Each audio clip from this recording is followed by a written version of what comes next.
Hello and welcome to my YouTube channel. My name is Ashley and I am a part-time reseller on platforms like Poshmark and eBay.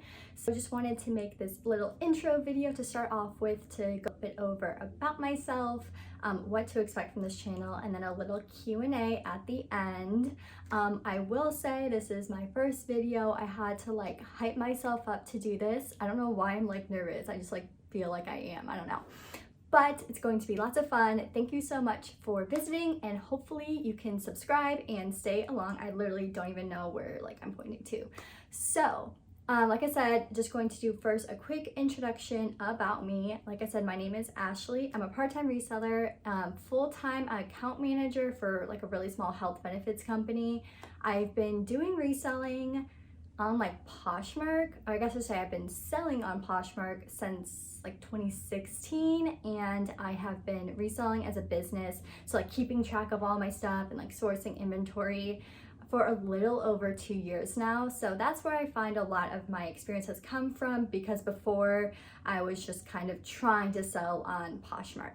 So I decided to make a YouTube channel because when I was very first starting off, just trying to learn how to sell stuff on Poshmark, I came to YouTube and had learned a lot from a lot of individuals. So hopefully I can be one of those people that you learn from. I know there's tons of people to be learning from, so thank you for being here. I'm only saying this because I want you to know that you can trust me and take my advice. So I started the reselling business about, like I said, 2 years ago. I probably started off making about $500 a month and then moved up to 1,000, and it's just been growing.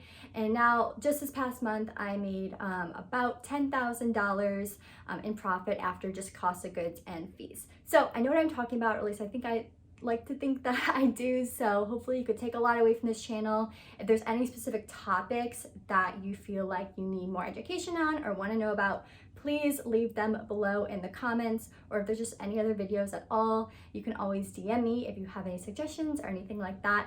This is completely open. It's for y'all, so please let me know what you're looking for. And then in terms of just what to expect, what I'm thinking about with this channel, like I said, my life is pretty much reselling, so it's going to be a lot of reselling and entrepreneurship, but I also do have a passion for wellness and lifestyle stuff. I did get my degree in nutrition, used to be a physical therapy major, different story, but long story short, I have a passion for fitness and working out and nutrition and everything like that.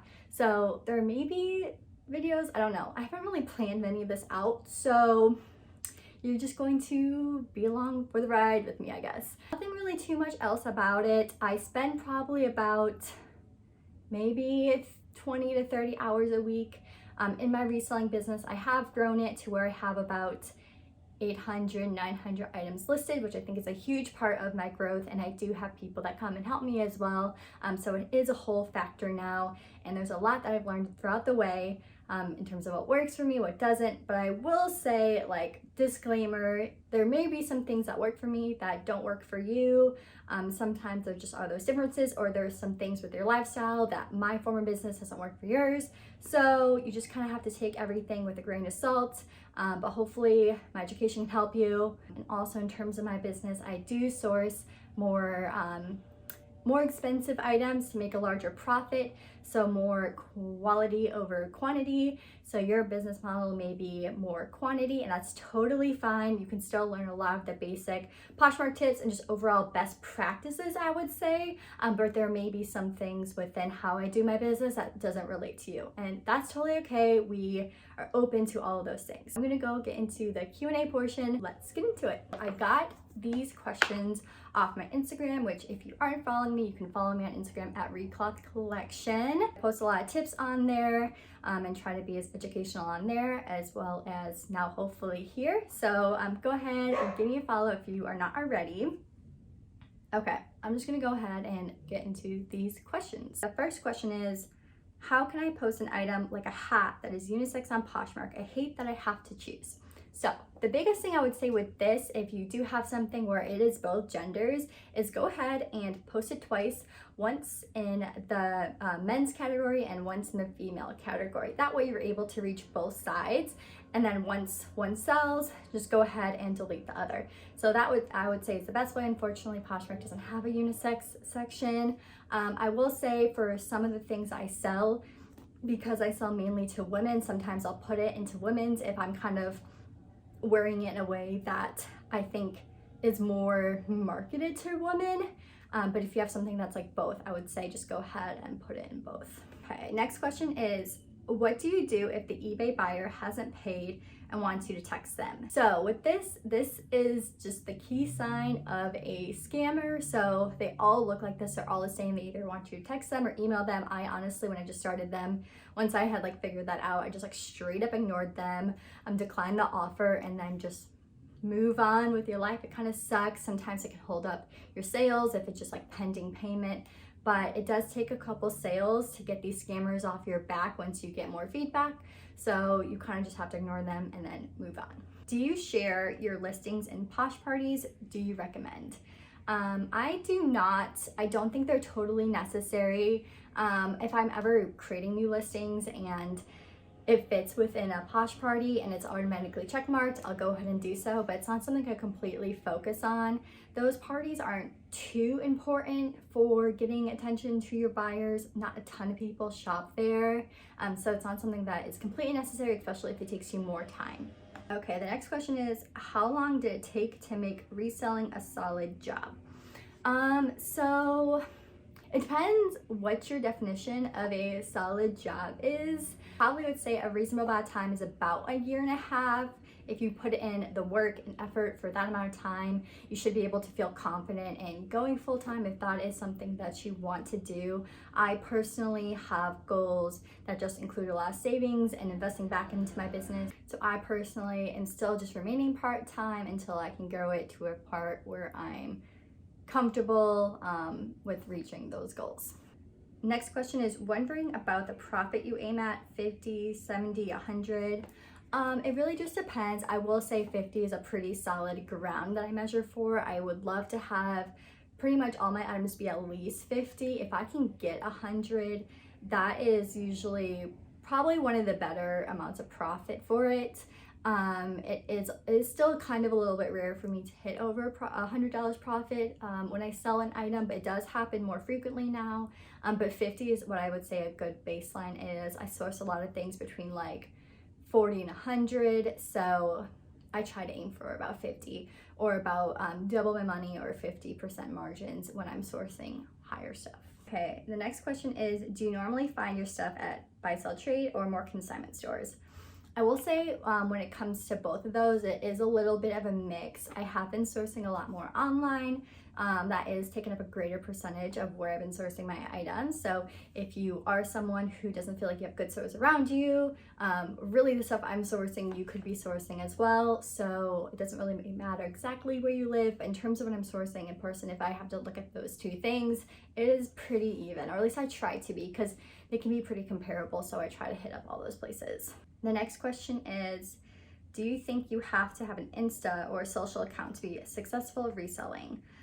Completely no. My Instagram, I don't think any of my sales come there. Like when I've had story sales and stuff like that, I like never sell anything. So don't feel discouraged if you ever had one of those and don't sell anything, because you are not alone.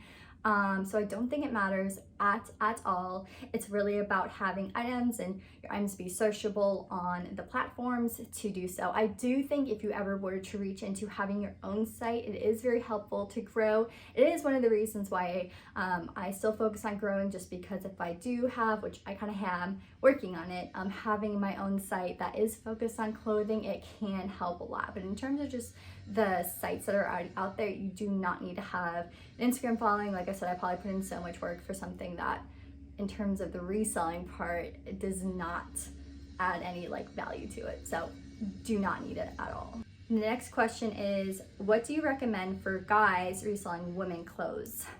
So in terms of this, it's hard for me to say since I'm not a guy, but it's definitely completely doable if you're a guy wanting to resell women's clothing. I know a lot of guys that do just because the market is bigger and a lot of women are buying clothing.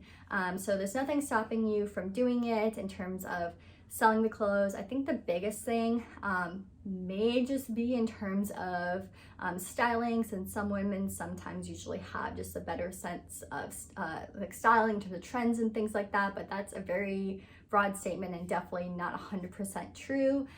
So maybe just keeping up with the research and stuff like that, but I think it would be definitely even more important to make sure you're on Instagram to learn from others. But there is nothing stopping guys from reselling women's clothing, and I know tons of guys that are absolutely killing it in every sort of way. So don't let that stop you if that is something that you want to do. What do you do when you give a huge offer and they counter even lower? I counter back my offer. So I think it's very important to remember in reselling on these platforms that you control your pricing, especially in terms of negotiation. If you have a hard stop on something, never let someone try to negotiate you lower than you want to sell something for. You, at the end of the day, have the control of how to sell something, unless you decide to opt into the smart pricing on Mercury, which absolutely sucks. So when you control your pricing, you can just counter back whatever you want, or I never say decline the offer, but in this case, decline an offer in the sense of just doing what you want to do. So I'm always firm on that, and that is how I would handle that situation. The next question is, when do you just give up on an item that just won't sell? So in terms of all the inventory that I have and have ever sourced, it is very rare that I kind of give up. I am probably the last person to give up on an item, but I do have some stuff from when I first started sourcing that just does not fit my closet, like some older stuff and such that I have ended up donating. But that is the very last resource, and usually I'll only do that if I thrifted the item. If I paid up for the item, I am holding out to get my money back because I don't want to be out $20 or more. So usually these are the steps that I take if an item just is not selling. So one of the things I'll do is just try to send out a really low offer to maybe even just get my item back. I'll try that maybe a couple times and relist. That doesn't work, I'll relist at my lowest price. And like I said, again, you can always be firm at your price. So I'll relist it at my lower price and just will not accept any offers, and just see if somebody who's searching finds that to be a good price and willing to pay the full price for it. So that'll kind of be the second thing. The third thing, if it is something if I thrifted it or it was a little bit cheaper, that I can get some money from a buy, sell, trade store or consignment store, or even if it fits for something like ThredUp or The RealReal, then I'll send it there. And then after that, maybe I will post on Facebook Marketplace for what I paid for it. And I'll keep trying a couple of those things over and over again. If sometimes just the right time of year or if having the right eyes on it's what's gonna work. And then probably after 3 years, I will maybe donate the item. So, but it does go through, I keep items for a long time just because I at least want to get my money back. I hate losing money on items. I absolutely hate it. Next question is, how is selling on eBay? I've seen many people get frustrated with returns. So that is the one thing with eBay, you have to be ready for that. But when you look at, I feel that's just completely looking at the glass half empty when you're looking at that with eBay. There are so many benefits and so much money to be made on there that if you really look at that part of it, which is a way greater part of it, then you'll see all the benefits and decide that selling on eBay is completely worth it.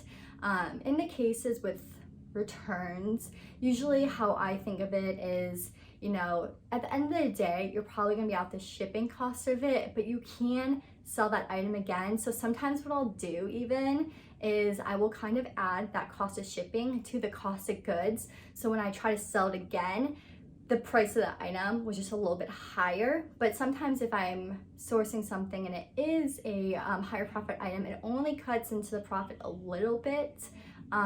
So it's really not the end of the day, as long as you're trying to sell things completely as accurate as you can. Sometimes you'll have those rotten eggs that just are trying to make your life awful. But they're still rare, it's hard to avoid, but it is completely worth it. Like, in terms of how much money like I've lost in terms of shipping and stuff from returns, you know, I've made like 1,000 times that money. So it's really, really not worth it to be focused on the negative when it comes to eBay, because there's still so many positives on there. This last question I'll do is, do you make more money selling on eBay or Poshmark? So currently right now I do make more money on Poshmark. I have majority of my items cross-listed over to eBay. So it's a little unsure, the logistics of why Poshmark is still so much more. It's about 2 to 3 times more than I make on eBay.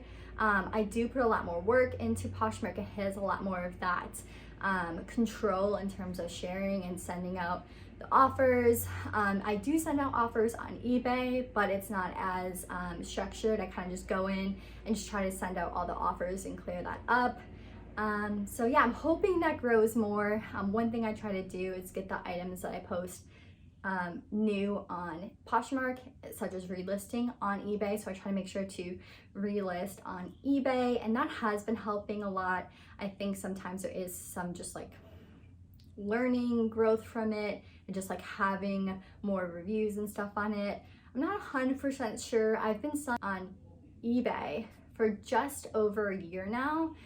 So it hasn't been as long as Poshmark. So still learning the ropes a little bit. Once you get the basics down, there's not too much to learn, but I'm happy that both Poshmark and eBay are still growing month to month. So I do love Poshmark though, and that's why a lot of my focus is on there. So I think if you are a little bit concerned at first, I do love Poshmark. I know tons of people that make way more money on eBay, so I think it just depends on the person. I don't think you should cut any of them out. I have started getting back into selling on Tradesy and cross-listing there more frequently, and that's definitely been showing to help because I've been making more sales on there. When I say more, I say like 1 to 2 a month, but that's still good for me, I find, and it just means that as long as I'm posting new items, I'm going to make more money on there.